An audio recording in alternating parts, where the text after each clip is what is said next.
J'ai ramassé un clou en fer et je l'ai vite glissé dans ma bouche. Le clou s'est coincé dans ma gorge, mais là, un truc incroyable s'est produit. J'ai recraché un œuf, puis un autre. La foule s'est précipitée vers moi. Les pièces pleuvaient de partout. J'étais aux anges. Pour la première fois, avec un tour tout simple, j'avais gagné de quoi nous nourrir, ma mère et moi, pendant un mois entier. Je suis rentré en courant, surexcité, comme par magie. J'ai sorti une pièce d'argent de ses cheveux, puis une deuxième, puis une troisième. Finalement, je lui ai demandé de se secouer et d'autres pièces sont tombées de ses vêtements. En voyant son visage s'illuminer de joie, je lui ai fait une promesse. Un jour, je transformerai ces pièces d'argent en or. Mais en grandissant, la réalité m'a rattrapé. La magie de rue nous faisait à peine survivre. Je rêvais de scènes plus grandes, de spectacles à couper le souffle. Alors j'ai rassemblé des journalistes et j'ai claqué tout mon fric sur le bureau du chef de la police en le défiant de parier contre moi. Il ne mordait pas à l'hameçon. J'ai arraché ma chemise, je me suis tapé le ventre et je me suis foutu de lui en disant que ses coups ne valaient rien. Ça l'a fait péter un câble, il m'a frappé fort. J'ai encaissé sans broncher et je l'ai provoqué pour qu'il recommence. Au final, j'ai eu exactement ce que je voulais, menotter, fouiller à nu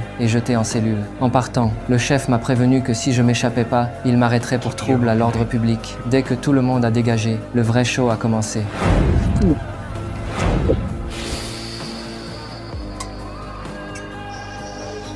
Mon évasion a fait la une de tous les journaux. Mon nom était sur toutes les lèvres. Ça m'a aussi appris une leçon cruciale. Chaque spectacle devait surpasser le précédent. Sinon le public m'oublierait et je tomberais dans l'oubli. Alors j'ai défié le chef une nouvelle fois. Cette fois, il est arrivé préparé, exigeant que je sois mis à nu, enchaîné et porté dans la cellule. Pour empêcher toute aide extérieure, ils m'ont même bâillonné. Le directeur était tellement sûr d'avoir gagné qu'il a posé pour une photo. Une fois tout le monde parti, j'ai commencé mon numéro. J'ai ouvert ma paume, révélant 6 doigts.